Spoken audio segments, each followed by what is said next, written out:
Bueno, en esta ocasión me encuentro con un amigo, pastor, profesor Giovanni Restrepo.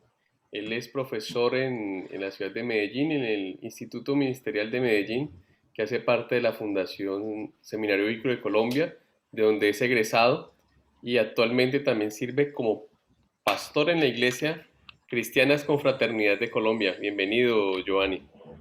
Muchas gracias, Elkin. Un gusto estar aquí contigo compartiendo esos momentos para hablar de la palabra del Señor.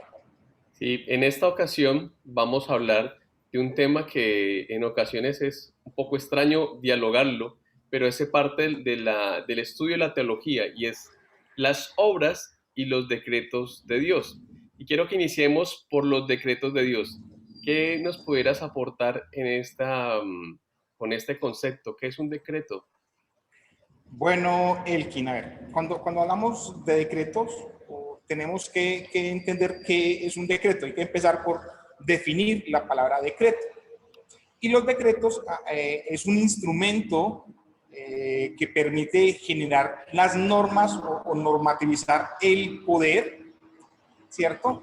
Generalmente los decretos no son leyes, son ordenanzas, normas de breves, de plazos breves, y son para apoyar o para llegar a convertirse en leyes de carácter legal. Eso en nuestra jurisprudencia moderna, ¿cierto? Y también tienen un carácter provisional la mayoría de las veces porque van a ser circunstanciales. Por ejemplo, en estos momentos que estamos viviendo de pandemia, se hacen decretos para poder enfrentarla, ¿cierto? Eso en nuestra normatividad. Por otra parte, tenemos también que entender que los decretos a los que hace referencia la Biblia son utilizados como sinónimos de los mandamientos, de leyes, de las ordenanzas que nos trae el Pentateuco, especialmente el libro de Levíticos y el libro de Deuteronomios. Sí, es interesante porque los decretos de Dios es un tema que uno no lo asimila normalmente, pero cuando uno empieza a ver que son ordenanzas y que Dios como rey, a mí me gusta entender el Evangelio como el rey, como el Señor como Sí, rey, porque correcto. en esa decisión de hacer ciertas cosas y en este esfuerzo por comunicar el tema del decreto hay algunas analogías que nos ayudan. Y obviamente las analogías no siempre son suficientes para entender algunos conceptos bíblicos, pero puede ayudarnos a entender el concepto. Y hay un concepto que me parece interesante y es pensar los decretos como el Dios que planifica. De hecho, hay algunas personas que no le llaman decretos, sino el plan de Dios. Y pensando en esto, que tiene algo similitud, es como el arquitecto que hace los planos. Primero dibuja mentalmente, después pasa a hacerlo en un papel y hace ese diseño con la intención de después ejecutar esa estructura de forma real. Entonces, creo que el acercarnos a los decretos es ver que hay un Dios que planifica y tiene un Dios que ha decretado con la terminología legal que tú le has dado ciertos temas que son puntuales. Ahora, tal vez todavía sigue siendo un poco confuso y yo creo que dar ejemplos bíblicos nos ayudaría. No sé si tienes algunos ejemplos que nos den luz frente a esto. Claro que sí, y me parece muy interesante esta analogía de la construcción arquitectónica, porque hay tres pasos, ¿cierto? Está el plano, está la maqueta y está Uh -huh. el edificio. Entonces podemos ver los planos en el Antiguo Testamento, la maqueta, digámoslo así, en el Nuevo Testamento, y ya el gran final, el edificio en la escatología, en el momento final. Yo lo vería pero me parece muy interesante. Bien, hablando de ejemplos, yo quisiera mencionar algunos ejemplos de cómo es que los decretos siempre vienen por parte de las autoridades, de un personaje que tiene autoridad. Y me gustaría mirar el libro de Esdras, en el libro de Esdras, capítulo 7, versículo 21, está hablando el rey Artajerjes, dice de la siguiente manera: yo, el rey Artajerjes, he dado órdenes, y aquí estas órdenes, lo que llamaríamos un decreto, a todos los tesoreros que están en la región más allá del río. Y bueno, Este ejemplo de yo, el rey Artajerjes, he dado órdenes o he decretado, he dado la ordenanza a los que están allá para que se empiecen a hacer los planes de lo que sería la reconstrucción del reino de Israel, reconociendo a Dios. Entonces, esto es un asunto que solamente en el imperio persa solamente decreta el rey, ¿cierto? Quiero hacer este énfasis porque tenemos la idea de que cualquier persona puede decretar. Y no, los decretos vienen de la persona que tiene la autoridad y el poder para decretar, para dar órdenes, ¿cierto? Entonces hay que entender ese primer aspecto, que cuando hablamos de decretos, estamos, y como lo decías ahorita, muy interesante, que los decretos vienen de parte de Jesús, del Dios que es el rey. Y en este ejemplo nos muestra perfectamente cómo es. Aquí es Artajerjes el rey, el emperador persa. También en Daniel, capítulo 3, versículo 10, ya no está hablando el rey, sino que ahora le están hablando al rey. Y es muy interesante porque dicen, tú, oh rey, has dado, y otra vez, la orden o el decreto de que todo hombre que oiga el sonido. Nuevamente, ahora, aquí se está recordando, en este caso, es muy interesante, se está recordando que es el rey el que decreta. Le están recordando a él, usted, ese es su decreto, esa es su ordenanza, ese es su mandamiento, ¿cierto? Otra vez, aquí es la persona de autoridad la que está haciendo el decreto o la ordenanza. Y en el 29 también del libro de Daniel, versículo 3, otra vez habla el rey, luego de mi parte es dada la orden de que todo el pueblo o nación o lengua que hable mal en contra de Dios. Una vez más, él está dando una orden, el rey. Y quiero ser muy enfático en esto porque es muy dado hoy en día que se hable en los decretos.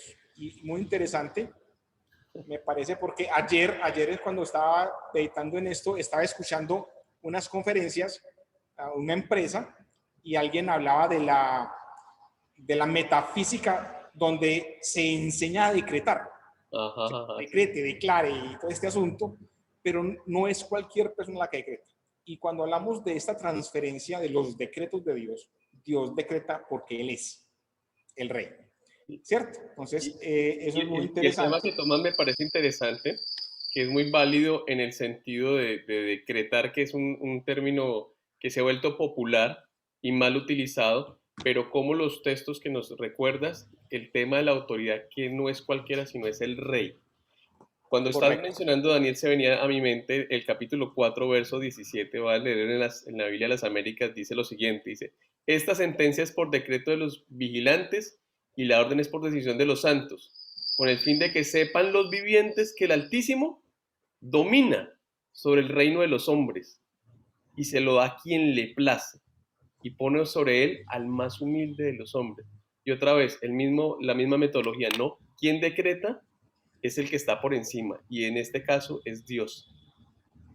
Sí, y lo vamos a seguir viendo, lo vamos a ver en Jonás.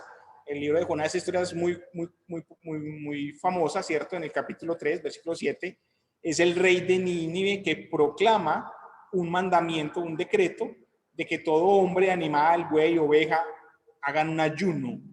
Y otra vez, el decreto, y esto es muy interesante porque el decreto que hace este rey de Nínive, obviamente parece, en ese momento histórico Nínive apenas está en un proceso de expansión del imperio asirio, el decreto es de carácter universal. Y es muy interesante porque el ayuno alcanza incluso a los animales. Entonces, cuando hay un decreto y el decreto es del rey, eso tiene es carácter universal. Todos los que estén debajo del rey se tienen que someter a ese decreto. O sea, no hay excepciones a esos decretos. Y en Jonás es muy interesante porque se ve esa universalidad. Y en el libro de Lucas, en el Evangelio, ya un poquito del Nuevo Testamento, Lucas nos habla de ese decreto del emperador romano que ni siquiera aparece en el contexto bíblico, pero hace que todo su imperio haga ese censo que es lo que va a ser el movimiento previo para el nacimiento de Jesús. Una vez más, cuando hablamos de decretos, estamos hablando de autoridad. Y en cada uno de esos imperios, de estos reinos, la máxima autoridad es el rey. Cuando hablamos de los decretos de Dios o los decretos del reino de Dios, estamos reconociendo la universalidad, el gobierno soberano de Dios sobre todo el cosmos, sobre todo el universo. ¿Cierto? Entonces, ¿por qué Dios decreta? Porque Él es la autoridad. ¿Cierto? Y esos decretos tienen un propósito. Y ahí quiero devolverme al Antiguo Testamento, al libro de Levíticos, ¿cierto? Capítulo 26, versículos 3 y 4 dice: si andan según mis estatutos y guardan mis mandamientos, poniéndolos por obra, les mandaré la lluvia a su tiempo, la tierra dará sus productos y el árbol del campo dará su fruto. Y aquí, esto es muy interesante porque aunque Dios es quien decreta y sus decretos son de obligatorio cumplimiento para el cosmos, porque Él es el rey del cosmos, Él dice: si ustedes cumplen, yo les voy a encimar, les voy a dar cultivos, les voy a dar lluvia, les voy a dar todo lo que necesitan para vivir. Entonces, cuando nosotros vemos el evangelio y se ve ese evangelio como un evangelio de normas, no haga, no haga, no haga, no haga, no haga, estamos perdiendo la riqueza del sentido. Si ustedes me obedecen, yo les voy a dar todo lo que necesitan para vivir. ¿Cierto? No hay una arbitrariedad en los decretos, en los mandamientos de Dios. Y ojo, en el Antiguo Testamento, cuando hablamos de decretos, no hay esa clasificación que tenemos hoy en día de normas, de artículos, de códigos, de constitución. No, todo cae en la normatividad. Decretos, mandamientos, ordenanzas, enseñanzas, todos son sinónimos de los mandatos, de las recomendaciones que Dios nos hace para la buena vida. Entonces, no solamente Él tiene ese carácter universal, sino que Él, además de eso, también nos da la promesa de que Él suplirá nuestras necesidades. En Deuteronomios 4.1, recordemos que Deuteronomios es la segunda copia del nomos de la ley, Deuteronomio, una copia de la ley. 4.1 dice: ahora pues, oh Israel, escucha las leyes y decretos que yo les enseño que hagan, a fin de que vivan y entren a tomar posesión de la tierra que el Señor dio a sus padres. Y una vez más, esto tiene la belleza, la estética de no solamente nos dan las normas, ¿cierto? Yo les pregunto a cualquier persona: ¿usted conoce todos los códigos de la legislación colombiana? Y me van a decir: no. ¿Quién las conoce? Los abogados. Si acaso. Y si usted coge un abogado y le pregunta por una normatividad penal, él dice: no, es que yo soy laboral o yo soy civil. Y eso no me incumbe, no es mi área. Pero el Señor gasta su tiempo para enseñar. Escribe las normas para que usted las tenga y las aprenda, las conozca. Y entonces, después de conocerlas, viva. ¿Cierto? Hay una presunción en cualquier legislación. Yo digo: es que yo no sabía, y eso no es excusa. El desconocimiento de la ley no es excusa para incumplirla. Pero Dios se gasta el tiempo para enseñarla. No, y haciendo una pausa ahí frente a lo que dices, estaba esta semana leyendo Levítico, estoy estudiando el libro de Hebreos, y el libro de Hebreos se lee mucho con Levítico, y lo que estás mencionando dice que no hay excusa aún para el que no supiera la ley. Porque lo que estabas diciendo, los decretos son universales. No era solamente para el pueblo de Israel que ha entrado en pacto, que era del pacto, pero esos decretos, hay ese decreto universal porque Dios gobierna el cosmos, no solamente un pueblo, que se ha revelado y se ha dado a conocer a través de un pueblo, pero rige para todos. Elkin, te voy a pedir un segundito, voy a apagar un momentico la cámara, podemos detener la grabación. Bueno, hablando de eso, que no hay excusa porque los decretos son a nivel de cosmos, de toda la creación de Dios, viene a mi mente Romanos, y quiero que miren las Biblias de ustedes, Romanos capítulo 1, el verso 18 en adelante, dice, pero Dios muestra su ira desde el cielo contra todos los pecadores y perversos que detienen la verdad con su perversión. Ellos conocen la verdad acerca de Dios porque Él se ha hecho evidente, pues desde la creación del mundo, todos han visto los cielos y la tierra por medio de todo lo que Dios hizo. Ellos pueden ver a simple vista las cualidades invisibles de Dios, su poder eterno y su naturaleza divina. Así que no tienen ninguna excusa para no conocer a Dios, conociendo a Dios a través de la revelación general que es dada para todo el mundo. El Señor nos recuerda que es un decreto de que si no se ha relacionado con Dios, que si no se ha ido a arrepentir con Dios, que si no ha entrado en reconocer a Dios, está en grave peligro, porque es ver que no hay excusa. Y recuerda lo que estabas mencionando de que uno en un estado, si no conoce la ley, no importa, se la aplican. Correcto, correcto. Si usted no, no, yo no sabía, no se la aplican. Y es muy interesante porque Romanos dice que toda la creación nos habla de Dios y de sus decretos. Dios se ha revelado, no solamente a través, nos ha enseñado a través de la palabra, pero se ha revelado a través de toda la creación. Y eso ya hace, nos hace obligado su cumplimiento en cuanto a sus decretos. También quisiera, y ya otra vez entrando en el Nuevo Testamento, hablar de Colosenses, y una idea que Pablo maneja muy parecida a la de Romanos 1:18, Colosenses 2:13 al 14. Mientras ustedes estaban muertos en los delitos y en la incircuncisión de su carne, Dios les dio vida juntamente con él, perdonándolos todos los delitos. Él anuló el acta que había en contra de nosotros, que por sus decretos nos era contraria, y la ha quitado en medio al clavarla en la cruz. Y esto es muy hermoso, porque cuando uno infringe la ley, el gobierno cae con todo el peso de la ley, y en nuestras legislaciones somos pague y El que la hace la paga. el que la hace la paga. Usted la infringe, usted la paga, ¿cierto? Y la paga, ¿cómo? Lo tiramos a una cárcel. Dios nos hace el decreto, Dios establece los decretos, nosotros la incumplimos y Él no nos la cobra, Él nos la perdona, Él la clava en la cruz.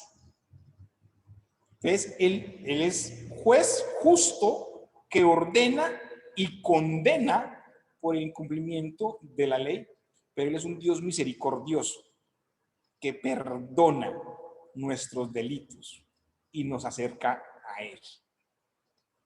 Y me parece que esto es algo hermoso porque nuestras leyes no hacen eso. Sí, y es muy cierto, y es ver que a mí una de las cosas que me sorprende de Dios, entre todo, de la creación, el perdón, pero es la gracia de Dios, Sí. de ver que somos incapaces de presentarnos ante un rey justo que ha decretado, pero que en ese decreto no es arbitrario, sino que ha provisto el salvavidas, ha provisto, el vuelo se ha dañado por causa de sus ocupantes, y hay quienes se tiran sin paracaídas y hay quienes deciden permitir que se les dé el paracaídas, están para todos. Pensemos que en el avión todos debajo de la silla tienen un paracaídas. Hay quienes lo toman, hay quienes no lo toman. Y creo que esto es parte de ver el rey, y que es un rey justo. O sea, la justicia de Dios reclama que a quien que no es santo muera. Pero Dios, y me gusta el recuento que tú nos haces desde el Antiguo Testamento, muestra de forma pedagógica al pueblo de Israel y nos lo muestra a todos nosotros, cómo el animal que tenía que ser puro se le ponían las manos, ¿no? Y la muerte que le correspondía a quien llevaba al animal se le infligían al inocente, al animal que no ha hecho nada. Y es lo mismo que hace el Señor, ¿no? Entonces, ¿cómo los decretos de Dios nos llevan a conocer más quién es Dios? Por ejemplo, yo quisiera mencionar algunos, y es que los decretos de Dios son eternos e inmutables. Los decretos del Señor fueron concebidos en la eternidad, en el pasado, y son inmutables, es decir, no cambian. Dios no cambia sus planes, volviendo a la analogía de los diseños de su plano, y ellos no pueden ser frustrados. En los salmos nos dan mucha luz frente a esto, y uno de ellos es el Salmo 33:11, dice lo siguiente: el consejo del Señor permanece para siempre, los designios de su corazón de generación en generación. Isaías también nos habla un poco de esto, dice: el Señor de los ejércitos ha jurado, ciertamente tal como lo había pensado, así ha sucedido, tal como lo había planeado. Y otra vez el tema de entender decretos también a partir de planeación. Así se cumplirá. Si el Señor de los ejércitos lo ha determinado, se pregunta Isaías, ¿quién podrá frustrarlo? Y en cuanto a su mano extendida, ¿quién podrá apartarla? Quiero mencionar dos cosas más de acerca de los decretos, y es que Dios decreta en completa libertad. Dios nunca ha tenido un pensamiento deficiente o incompleto, ¿no? La caída del hombre, uy, ¿qué le pasó a Dios? Un descuido, ¿dónde estabas, Dios? No. Por lo tanto, Él no tiene consejeros o personas que puedan mejorar sus ideas. ¿Quién es superior al Rey del cosmos? Y uniendo un poco con lo que hemos hablado de Romanos y ver la grandeza de Dios, es que podemos ver, si hay algo que la gloria de Dios la podemos entender medianamente, es viendo el cosmos, que se sigue extendiendo, de acuerdo a los científicos, no encuentran el punto donde termina. Hay un texto en Isaías que se hace una pregunta, Isaías, y está en Isaías 40:13, dice: ¿quién guió al Espíritu del Señor? ¿O cómo consejero suyo le enseñó? Entonces nos recuerda esos decretos en libertad, no como lo que hacemos en nuestros países, que decretamos de acuerdo a las circunstancias, ¿no? ¡Ay, la pandemia! Hay que cambiar leyes, hay que modificar. No, Dios no improvisa, Dios es eso, y nos muestra los decretos de Dios que son perfectos, ¿no? La Biblia enseña que Dios, siendo el Rey eterno, siendo inmortal, siendo invencible, único Dios, a Él sea honor y gloria por los siglos, le dice Pablo a Timoteo en la primera epístola, en el capítulo 1:17. Él es santo, santo, santo. Nos lo recuerda Levítico 19, nos lo recuerda Isaías 63. Estas características le confieren la habilidad de concebir cosas sabias, perfectas y santas desde la eternidad. Por lo tanto, es incapaz de hacer algo erróneo. Y conectando con lo que tú decías de Colosenses, ¿no? Es lo que nos dice Pablo en los Efesios, ¿no? Que nos escogió antes de la fundación del mundo, y obviamente eso no en la cabeza de ninguno de nosotros nos es fácil de digerir, pero para Dios no existen esas sorpresas o esos accidentes. ¡Ay! La humanidad pecó, ¿qué vamos a hacer? No, hay un plan y un decreto. Hoy se habla mucho de muchas cosas frente a este tema de si predestinación o no. No es un tema que nos corresponda, pero creo que lo que nos lleva a esto es a descansar de que Dios estableció decretos para darse a conocer, para mostrarnos su perfección, y como lo que tú mencionabas de los reyes, o sea, esos reyes ponían normas, ponían leyes porque eran los soberanos. Y otra vez, como Dios está sobre ellos, Daniel nos lo recordó, que es el dueño de todo, Daniel 4:35, que es un texto que creo que ayuda mucho a esto, que él nos dice, oye, por encima del rey no hay nadie, por encima del Señor. Entonces, Sí, dale. No, pensando en la inmutabilidad y en la eternidad de los decretos de Dios, y pensando en las realidades, aquí en Medellín en este momento estamos en un pico alto, y entonces el gobernador ha tenido que hacer leyes semanales, ¿cierto? Esta semana, esta restricción, ¿cierto? Y son leyes que están buscando controlar o solucionar el problema que estamos viviendo, pero entonces la gente protesta. No, pero es que si hacemos esto, me perjudica esto, ¿cierto?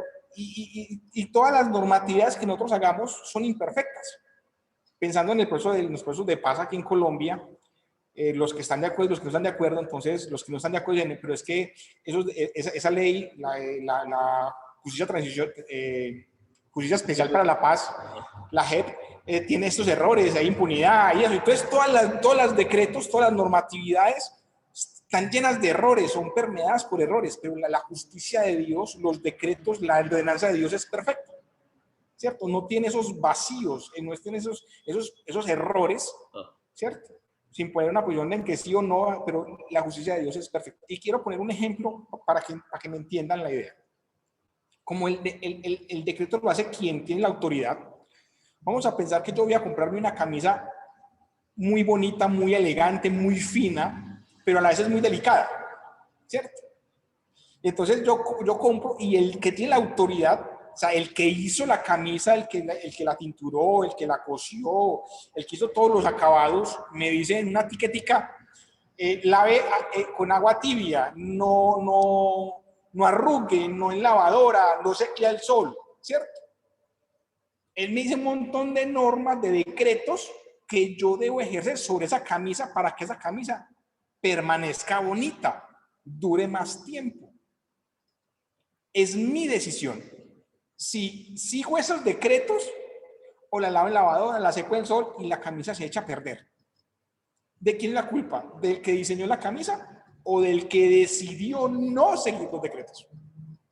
Ese ejemplo es interesante porque nos muestra que los decretos nos da a conocer al Creador, ¿cierto? Y Dios nunca ha hecho algo que sea para mal, porque su esencia es ser santo, su esencia es amor, su esencia es el misericordioso y todos los atributos de Dios que pudiéramos nombrar acá. Pero en esto de los decretos, hay un decreto que me sorprende a mí y es el de la gloria. Dios decreta para su gloria. Dios nunca ha hecho ni hará algo que no sea para su gloria. La razón de esto la podemos entender porque la gloria de Dios representa lo que Él es. Lo que Él hace, lo hace para mostrarse. Mientras más se nos muestra, más se glorifica. Y más le conocemos y le amamos. Cuanto más le amamos, ¿qué pasa? Más disfrutamos de sus beneficios, que es lo que estás mencionando tú. Lo conozco, disfruto. No como lo que tú decías, no, la ley, para oprimir, no. Es para beneficio, para disfrutar. Y hay una pregunta, podríamos preguntar, entonces, ¿cuál sería el problema entonces con que Dios quiera hacerlo todo para su gloria? A fin de cuentas, nosotros somos los beneficiados por eso. Sí, es que somos los beneficiados. Pongamos el ejemplo de la camisa. El señor de la etiqueta pone esa etiqueta no para el reconocimiento de su marca. Miren que mi marca es buena y para que mis prendas duren, miren, entonces él está buscando reconocer su marca. Entonces él recomienda lo mejor para esa reprenda. Lo mismo hace Dios. Dios nos ha creado, Dios conoce en qué somos débiles, Dios conoce nuestras falencias, Dios sabe cómo nos degradamos, cómo nos echamos a perder. ¿Cierto? Entonces Él nos ha dicho, para que no echen a perder, hagan esto, actúen de esta manera. Y si hacen eso, pues van a tener una vida buena. Y esa vida buena que yo voy a disfrutar es para su gloria. Pero el beneficiado soy yo. Sí. ¿Cierto? Entonces, si yo no codicio, no mato, no hurto, yo voy a disfrutar la tranquilidad de una vida en los decretos de Dios, va a ir una vida muy buena y Él es glorificado en esa vida que yo estoy viviendo. Entonces, así como el diseñador busca el reconocimiento de su marca, Dios busca el reconocimiento de su gloria. Y nosotros somos el producto que exalta. Y tú mencionas ahorita de Efesios, y lo voy a mencionar en un momento, en esta o en otra clase, no recuerdo cuál, cuando dice que Él nos predestinó para la alabanza de su gloria. ¿Cierto? Estamos aquí, no estamos aquí para ay, si me salvo o no me salvo, no, estamos aquí es para alabarlo a Él, es para la alabanza de su gloria. ¿Cierto? Entonces, el gran beneficiado de que Él me salve, de que Él me perdone, soy yo, cuando alabo su gloria, porque yo voy a alabar la gloria de Él. Y tú mencionas un tema interesante que es para la gloria de Dios, y ese para es importante, el propósito, ¿no? Y muchas veces vivimos sin propósito y la gente, ¿cuál es el propósito de mi vida? Glorificar a Dios Ujú. en lo que hagas. Hay dos temas y quiero que pensando en ese decreto de la gloria, lo peligroso de la gloria de Dios querérsela robar. Y ahí donde las personas que están escuchando esta clase, que son líderes, que son pastores, tengan mucho cuidado con el tema de la gloria. Recordamos en Hechos, el rey, si no estoy mal era Herodes, que lo exaltan como a Dios. ¿Y qué pasa? Herodes Agripa el mayor. Muere por querer tener la gloria que le pertenece a Dios. La gloria Y, es... y pensemos que cuando Satanás tienta a Adán y a Eva en el jardín, el que nos prometió o el que les prometió, serán como. Y entonces otra vez la gloria es, yo quiero ser como. Y la torre de Babel, queremos llegar a la casa de Dios y todo eso, lo único que ha hecho es destruirnos, ¿cierto? Y cuando nosotros descubrimos que somos para la gloria de Dios, nos debe cambiar es lo que la mentalidad. nos cambia la perspectiva, ¿cierto? Sí. Y hagamos lo que hagamos.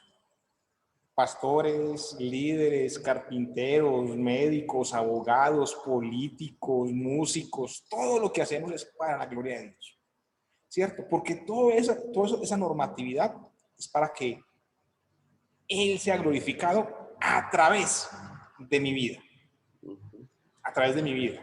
Entonces, cuando alguien me devuelve mal, ¿cierto? Me devuelve a favor mío, y yo digo, oiga, no, usted se equivocó, estoy es glorificando a Dios al cumplir ese mandamiento de no robar, ¿cierto? Porque no robar no solamente meterse a un banco y sacar dinero, sino es cualquier cosa que me haga que yo me apropie de las cosas ajenas y estoy glorificando a Dios. Y la gente va a decir, hay algo diferente. Y es donde Él se glorifica. Y pensando en esa glorificación, es ver que en Cristo se nos ha mostrado el Padre, se nos ha revelado quién es el Padre, y cómo el encuentro con Cristo y cómo el acta de decretos, pensando en el que en contra nuestra ha sido rota, ha sido quebrantada, no por nuestro mérito, sino por Cristo. Y creo que nos invita una vez más, queremos glorificar a Dios, necesitamos conocerlo más, no como una imposición, sino como un deleite, porque es para mi beneficio conocer al Dios. Yo creo que tú tal vez tengas algunos otros ejemplos de cómo lo podemos ver en el Antiguo Testamento, estos decretos, no sé si tengas otro ejemplo. Sí, me gusta mucho cuando uno está hablando de los mandamientos, y obviamente la primera que nos llega a nosotros a la cabeza es los 10 mandamientos, y en nuestra cultura colombiana, que fue fuertemente catolizada, uno pregunta cuáles son los 10 mandamientos, y la gente dice, amarás al Señor tu Dios con todo tu corazón y con toda tu mente, y a tu prójimo como a ti mismo, y uno le dice, no, ese no es el primer mandamiento. La gente se queda como, oh, ¿cómo así? No, y es que ese no es el primer mandamiento, ese es el resumen de toda la ley. Toda la ley, todos los decretos de Dios se condensan en eso, en amar a Dios y en amar al prójimo, ¿cierto? Y cuando uno habla amar a Dios, uno habla los 10 mandamientos, los 4 primeros son con respecto a Dios y los 6 últimos son con respecto a mi prójimo. Lo mismo en toda la normatividad de Levíticos, los ritos sacerdotales reflejan cómo debemos amar a Dios, y los códigos civiles, los códigos sanitarios, todo eso es cómo amar a nuestro hermano. Cosas tan sencillas como cuando uno va a dar del cuerpo en una época donde los sanitarios no existen, pues pasa con un palito, haga un huequito y entiérrela, ¿cierto? Para que el otro no pise, no se la pise y se lo entierre en las sandalias. Y hoy en día está muy de moda cuando usted saca a su perro de la bolsita. Y cuando uno mira esa relación, haga eso porque usted es un buen vecino. Ame a sus vecinos, recoja las cacas de su perro. Y en el Antiguo Testamento ya estaba. No con la bolsita, haga el huequito y entiérrele. ¿Sí me hago entender? Es ese mismo concepto de ser buen vecino que tenemos hoy, es el concepto que Dios nos está dando en el Antiguo Testamento. Sean buenos prójimos. ¿cierto? Es el ejemplo del buen samaritano, sean buenos prójimos. Entonces es amar a Dios y amar al prójimo. Y en eso se resume todo. En esa relación vertical se refleja en lo horizontal, ¿no? En mis relaciones. Y interesante porque el Levítico 19, que es un texto que inicia que seamos santos, le dice, cuando le da a Dios a Moisés, dile a este pueblo que yo soy santo y por lo tanto ustedes son santos. Y uno espera que le digan otras cosas y cuando le dices lo que tú estás mencionando, ¿no?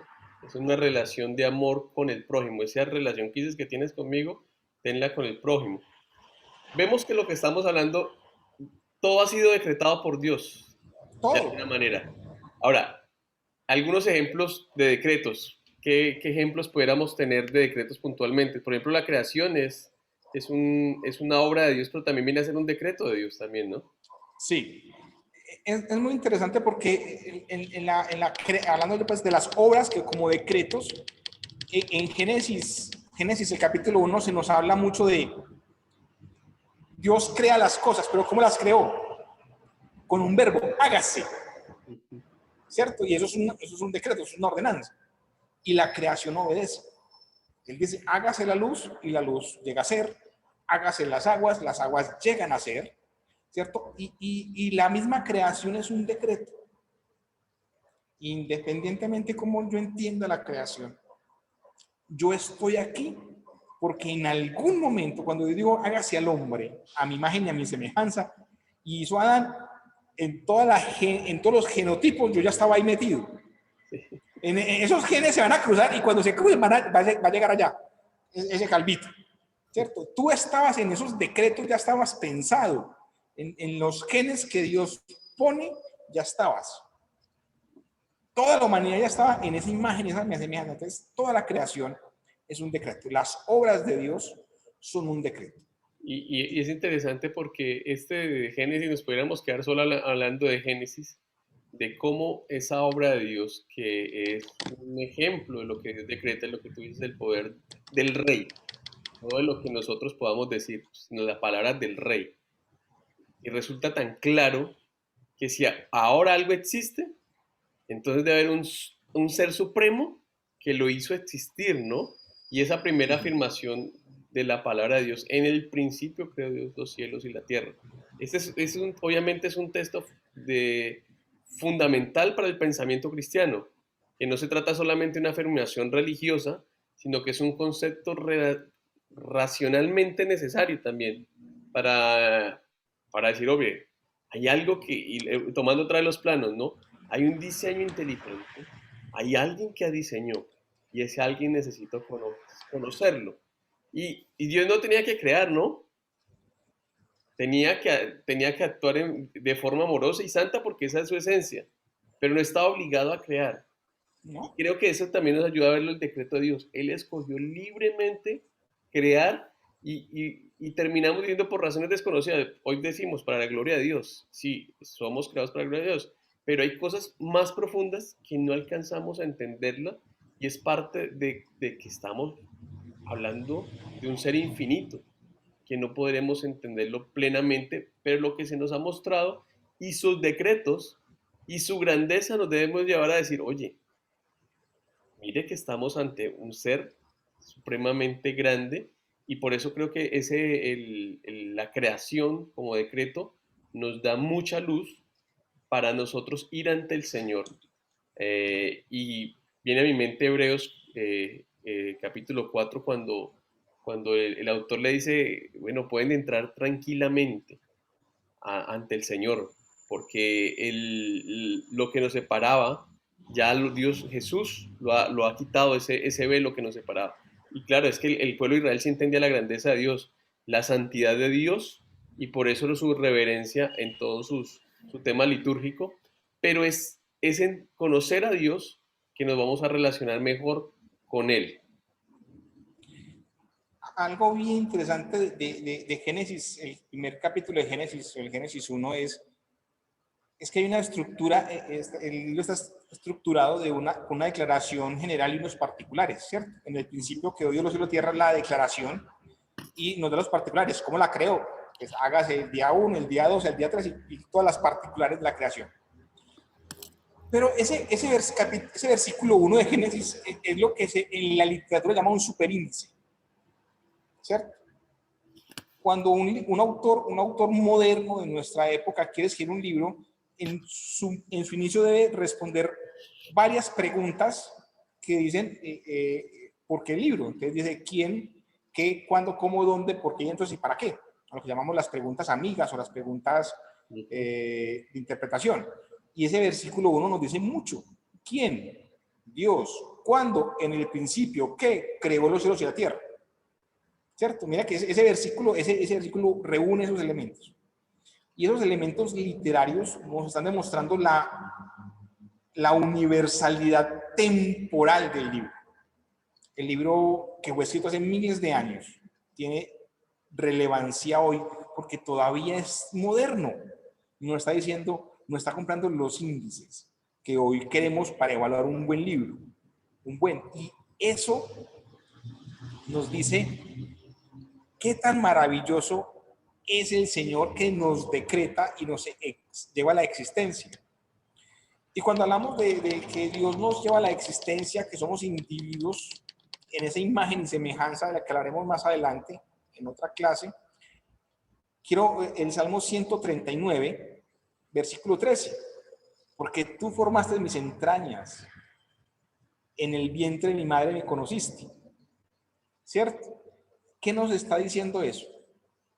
Otra vez, cuando Dios dijo, hágase el hombre imagen y semejanza, no solamente creó a Adán y a Eva, creó a toda la humanidad. Ahí estábamos todos. Y hay cuántos elementos para una persona diferente a otro: dos ojos, una nariz, una boca, dos orejas, cabello, el que tiene y el que no. Pero con esos pocos elementos no hay dos rostros iguales. En ese hágase el hombre ya no estábamos todos pensados. Mis cabellos, mi barba, mis canas, mis ojos, todo estaba ahí. Ese decreto que se dio con Adán y Eva, yo ya estaba en ese decreto. Yo estaba ahí. Y todos los demás decretos me abarcan a mí, porque Él me conoció desde antes de yo nacer. Y otra vez en Efesios, desde antes de crear a Adán y Eva, yo ya estaba ahí pensado. Me predestinó, y me predestinó, me conoció, ¿cierto? Antes de la fundación del mundo. No hay un secreto en mi vida que no conozca a Él, ¿cierto? Entonces, Él nos crea como un cosmos en un decreto universal, nos crea como un individuo en un decreto personal, pero también en su obrar, Él obra para nuestra salvación. Sí. Él obra para nuestra salvación. Y no sé si tú conoces la historia del barquito, Elkin. Dale, ¿cuál es? La historia del barquito del niño que hace un barquito de madera y se va a jugar con él en el río y la corriente se lo lleva.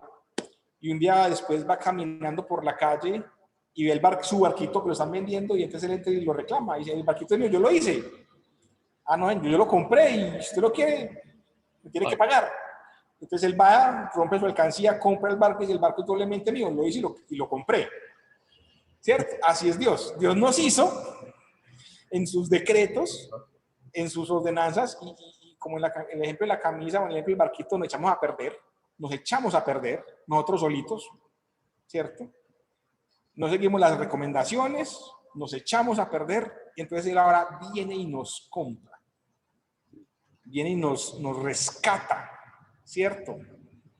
Yo creo que perdón te interrumpo, yo creo que ese decreto es muy importante, y a veces las personas creen que cuando uno habla de los decretos, entonces dicen, no, pues ya todo está decretado, y caen en un fatalismo, ¿no? Como que todas bueno, entonces ¿para qué hago cierta cosa?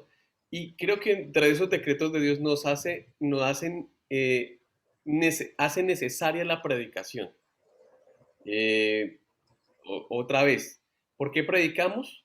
Porque es parte de lo que Dios ha decretado. No es necesario compartir la palabra como ese instrumento que muestra el plan de Dios, y muestra, porque otra vez esa revelación general no es clara plenamente, pero hace que busque al Creador. Ahora, Romanos, por ejemplo, Pablo en el capítulo 10 va a decir lo siguiente, verso 14 y 15. ¿Cómo pues invocarán a aquel de quien no han creído? ¿Y cómo creerán en aquel de quien no han oído? ¿Y cómo oirán sin haber quien les predique?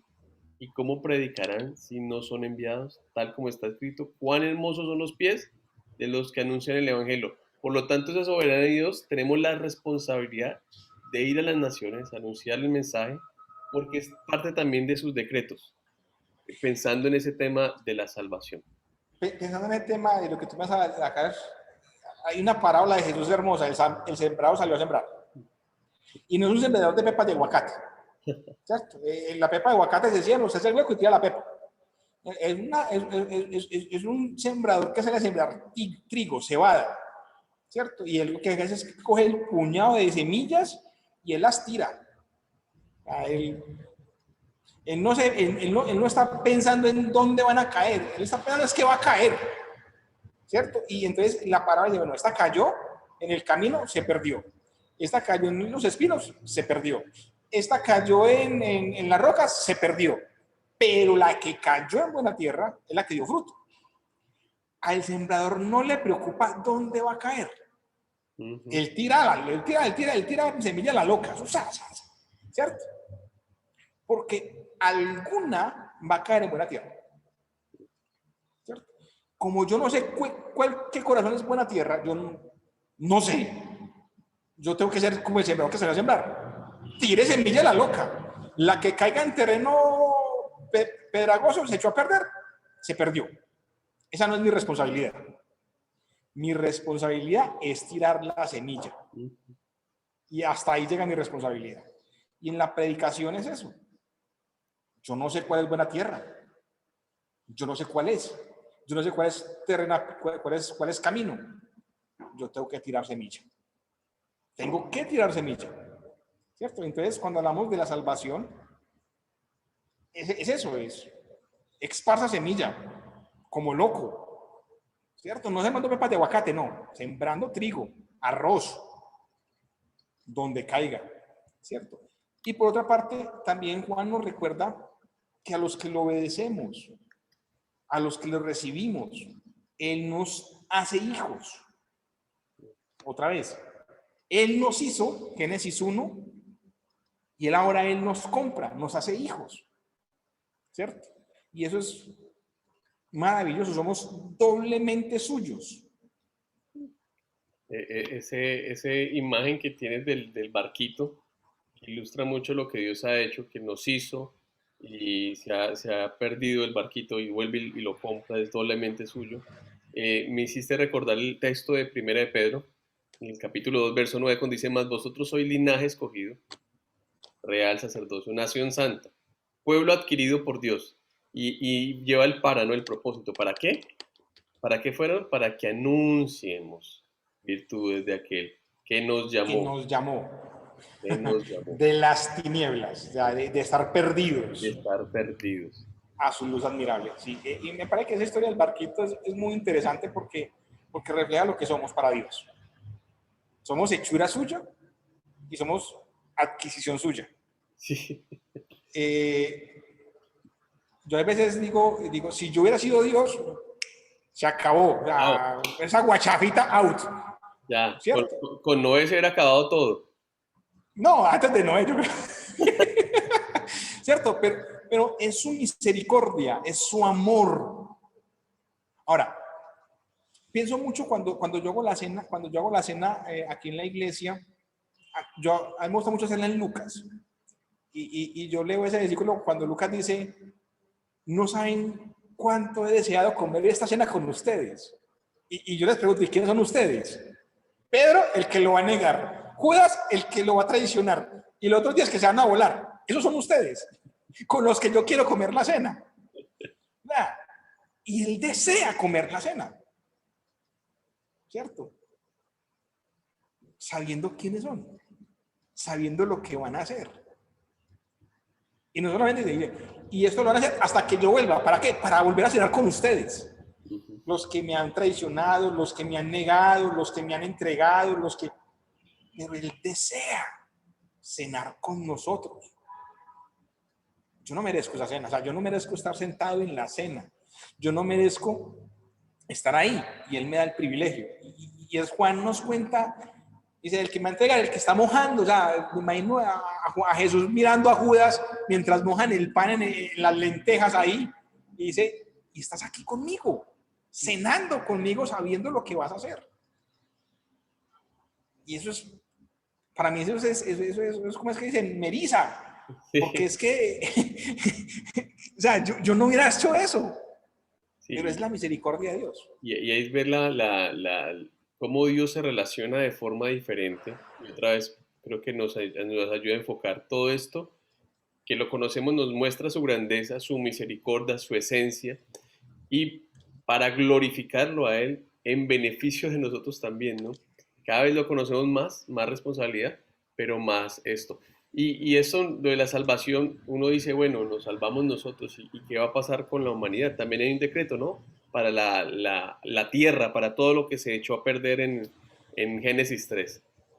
Sí, y Apocalipsis nos habla de una recreación y es muy interesante porque la Biblia empieza en Génesis con una creación y termina en Apocalipsis con una recreación. O sea, Apocalipsis 21:1 nos dice, vi un cielo nuevo y vi una tierra nueva, ¿cierto? Porque lo primero pasó, eso que echamos a perder, ¿cierto? Pero hay esperanza. En esos estatutos de el resto de la creación, porque cuando Adán y Eva pecan, no afectaron a la humanidad, afectaron la creación, el cosmos. Génesis 6 dice que la guachafita del humano se había salido de tal punto que Dios dijo, bueno, Dios se arrepintió, porque ya esto estaba echado a perder. Pero la misericordia de Dios no solamente nos alcanza a nosotros, la misericordia de Dios alcanza la creación, ¿cierto? Y creo que en ese tema los decretos de Dios también como para su recreación y también nos implica que necesitamos ser administradores de lo que Él ha dado, entendiendo que no es nuestro, que es del Señor. Y en ese dado al hombre la creación para administrarla, tenemos que preguntarnos qué tanto somos administradores de los recursos naturales. Una de las cosas que a veces se nos olvida, ¿no? El cuidado con los recursos que tenemos, el agua, los alimentos y toda esta cantidad de cosas que está haciendo mayor caos en la creación, que dice Pablo que gime, ¿no? Que gime esperando una recreación, utilizando esta palabra de creación en Génesis y recreación en Apocalipsis. Sí, y me acuerdo mucho que cuando aquí en Colombia llegó la broca, había una propaganda en televisión que hablaba del re-re, el recoge y vuelve a recoger. Bueno, yo uso el re-re, uso, reuso, reutilizo, vuelvo a utilizar, ¿cierto? Ese es el re-re, ¿cierto? Porque somos administradores.